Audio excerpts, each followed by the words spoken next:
요즘은 그 집을 산다라고 하면은 보통 50대 50으로 공동명의로 사는 경우가 많죠. 근데 부동산 재산 분할에서 50대 50 분할 당연한 걸까요? 그러니까 부부 공동명의 재산 분할에 있어서 중요한 거는 명목적인 비율이 아니고. 안녕하세요, 최석호 변호사입니다. 오늘은 이혼 과정에서 빠질 수 없는 재산 분할에 대해서 얘기해 보려고 합니다. 요즘 그 아파트 명의를 공동명의로 많이 하는 경우가 많죠. 이렇게 배우자와 나의 명의에 되어 있는 아파트는 나중에 이혼을 할 때 어떠한 기준으로 분할 비율이 정해지는지에 대해서 설명을 드려보겠습니다. 사례를 하나 소개하면 될 것 같아요. 그 결혼 5년차 부부인데 8억가량의 가치가 있는 아파트 한 채가 있다고 합니다. 이제 소유자를 보니까 남편과 아내가 각각 50대 50 비율로 매매를 했었고요. 현재는 당연히 이혼을 결심한 상태죠. 그러니까 아파트를 살 때 50대 50의 비율로 했으니까 당연히 재산 분할할 때도 5대 5로 기대해가지고 사건 내 거다라고 생각할 수도 있는데 그렇지는 않을 수도 있습니다. 이유는 부부 공동명의 재산 분할에 있어서 중요한 거는 기여도이기 때문이거든요. 여기서 기여도는 부동산을 취득하는 과정 그리고 혼인기간 중에 재산을 유지하고 증가시키는 데에 얼만큼 양 당사자가 기여를 했는지, 또 가사활동은 누가 얼만큼 했는지 이런 것들을 전반적으로 고려한 것을 얘기하는 건데요.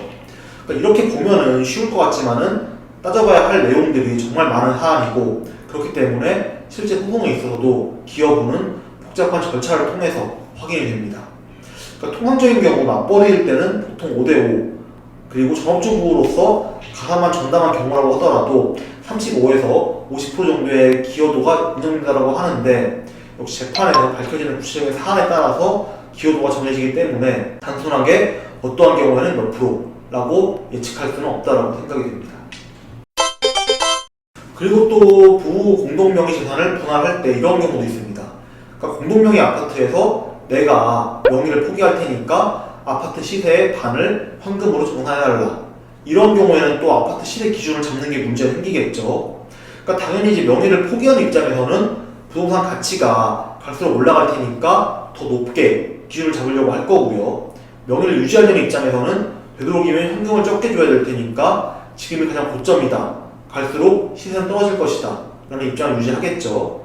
그래서 이제 어느 기준으로 아파트의 시세를 잡아야 되는지 궁금하실 텐데, 보통은 KB 시세 이거를 조정일 기준으로 잡아가지고 시세를 잡는다라고 보면 될 것 같습니다. 그러니까 이제 부동산 가액에 대한 분쟁을 굳이 어렵게 가져갈 필요 없이 의견이 좀 안 맞는다 싶으면은 그냥 그 조정을 하는 날 당일에 KB 시세를 기준으로 아파트의 가치를 산정을 하게 되겠죠.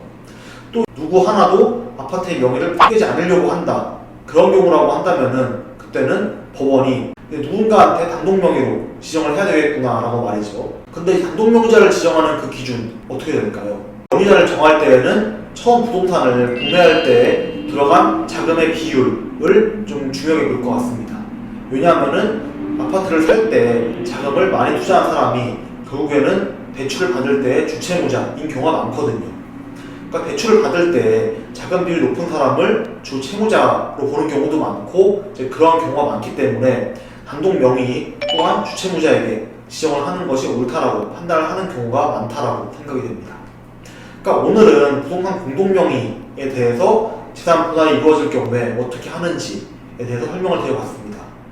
오늘의 영상이 도움이 되었기를 바라고 다음 영상에서 또 뵙도록 하겠습니다. 구독과 좋아요, 알람 설정까지 부탁드립니다.